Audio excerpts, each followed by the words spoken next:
Hi friends, అందరూ బాగున్నారు మనస్ఫూర్తిగా కోరుకుంటున్నాను. ఫ్రెండ్స్, ఈరోజు మన వీడియో ఏంటంటే మన పనికి పోయినా ఎక్కువ కష్టం తగినట్టు మనకి కండరాలు నొప్పులు వచ్చేస్తుంది. కండనరాలు ఎప్పుడంటే ఒళ్ళంతా నొప్పులు వచ్చేస్తాయి అనమాట. ఒళ్ళంతా నొప్పులు వచ్చేసి మనం అయితే ఇంటికి వచ్చి పుణికినేస్తాము.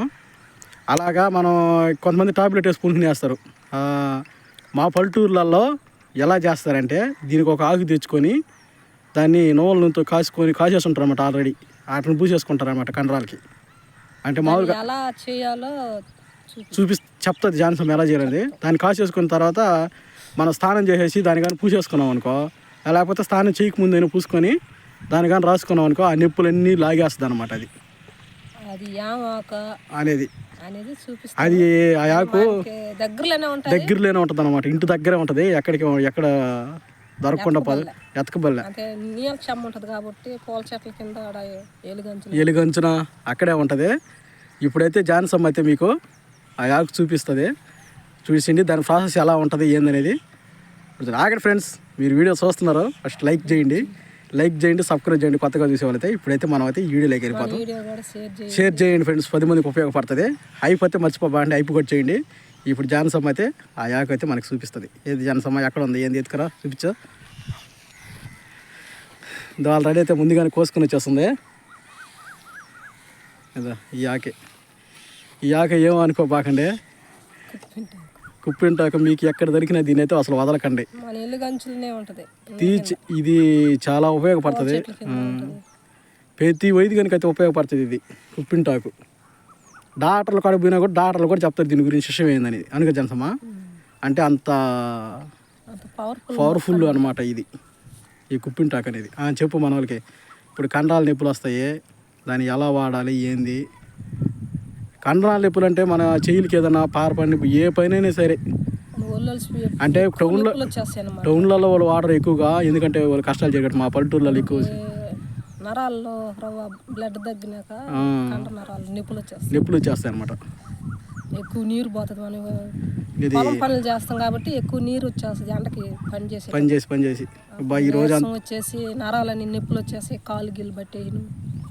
అప్పుడు ఏమంటారంటే సందలు ఇంటికి వచ్చిన తర్వాత అబ్బా ఈ రోజు అంతా నొప్పులు వచ్చేసినారు అని, ఆయన భయంకరమైన కష్టం చేసేవారు అంటారు. సాయంకాలం ఉడికి నీళ్ళు స్నానం చేయాలా, మాత్ర వేసుకుంటారు, ఉడికి నీళ్ళతో స్నానం చేస్తారు, తగ్గుతాయని. తగ్గవు, స్నానం అయితే చేసుకోవచ్చు ఉడికి నీళ్ళు. ఈ మొక్కజొండ ఎలా ఉందో మీకు అందరూ తెలిసిలే మనకి. అది దాని కుప్పింటాకు అనేది.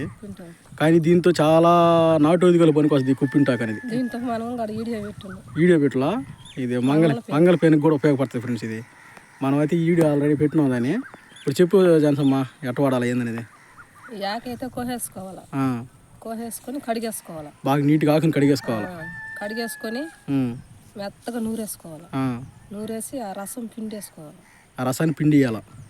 అంటే మనం టీ వడగట్టుకుంటా వడసిబ్బి, దాంట్లో వడపిండికి వేసుకోవాలి. అప్పుడైతే పొసురు వారికే వస్తుంది. పొసురు అంటే పిప్పి గిప్పి రాకుండా ఉంటుంది, పొసురు వస్తుంది. మనం నీళ్ళు పోయకూడదు, దీని వారికే దండుగా ఆకు కోసుకొని నూరేసుకోవాలి. మెత్తగా నూరేసుకొని అప్పుడు ఆ రసం అంతా పిండేసుకోవాలి. అంత గ్లాస్కి తీసుకోవాలి రసాన్ని, గ్లాస్కి నిండా తీసుకొని నువ్వుల నూనెలో పోసి ఉడకబెట్టుకోవాలి. అంటే నూనె ఈ ఆకు పొసురు పోసుకుంటాం కాబట్టి చిట్ట అంటే శబ్దం వస్తుంది అనమాట. అప్పుడు ఇప్పుడు ఆకు పొసురు కాగిపోయింది కదా, సౌరులు ఉడకపోయిందంటే శబ్దం రాదు. అప్పుడు దించేసుకోవాలి, ఆ సౌరుని దించేసుకొని స్టోర్ చేసేసుకోవాలి, ఏదన్నా సెస్సైల్లో పోసేసుకోవాలి. అప్పుడు మనకు నొప్పులు వస్తాయి కదా, అలాంటప్పుడు మళ్ళీ గోరెచ్చగా పట్టుకొని అప్పుడు మనకు నరాలు నొప్పులు ఆడ నొప్పులు ఉన్నాయో అదంతా రాసుకోవాలి. అంటే ఈ రసము నువ్వుల నూనె అంటే అప్పటికప్పటికి చేసుకోలేము కదా. ఇప్పుడు నువ్వుల నూనె ఈ రెండు వేసుకోవాలా, ఈ రసం నువ్వుల నూనెలో పోసుకోవాలి ఈ రసాన్ని. ఆ రెండు నూనె పోసుకొని దాంట్లో ఈ పొసురు పోసేసుకోవాలి. అప్పుడు ఉడకబెట్టేటప్పుడు శబ్దం వస్తుంది, చెమ్మ కదా, చిట్ట అని శబ్దం వస్తుంది. అంతే ఆ శబ్దం ఆగేంత వరకు ఉడకబెట్టుకోవాలి. అప్పుడు సౌరు వారికే చేరిపోద్ది అనమాట. ఈ పొసురు సౌరులోకి చేరిపోద్ది, ఈవిడికి పోయి సౌరు వారికే తెలిపోద్ది. ఆ సౌరు మనం ఏదన్నా సీసాలో పోసుకొని మనకు నొప్పులు వచ్చినప్పుడు కండరాలు నొప్పి వచ్చిన పూసుకోవాలి. మనం స్టోర్ చేసేసుకున్నవి అట్టే పూసేసుకోకూడదు. దాన్ని గోరెచ్చగా కాగబెట్టుకొని అప్పుడు గోరెచ్చగా పూసుకోవాలన్నమాట. పూసేసుకోవాలి. అప్పుడైతే నరాల నొప్పులు అయితే తగ్గిపోతాయి. చూస్తున్నారు కదా ఫ్రెండ్స్, ఈ మాదిరిగా అయితే చేయండి ఈ కుప్పింటాకుతో. ఈ కుప్పింటాకుతో మళ్ళీ ఇంకొక నాటు ఉంది, దాన్ని కూడా వీడియో తీస్తాను. మన వీడియో చివరి దాకా చూసుంటే లైక్ చేయండి, సబ్స్క్రైబ్ చేయండి. నెక్స్ట్ వీడియోతో ఉంటాం. Bye friends.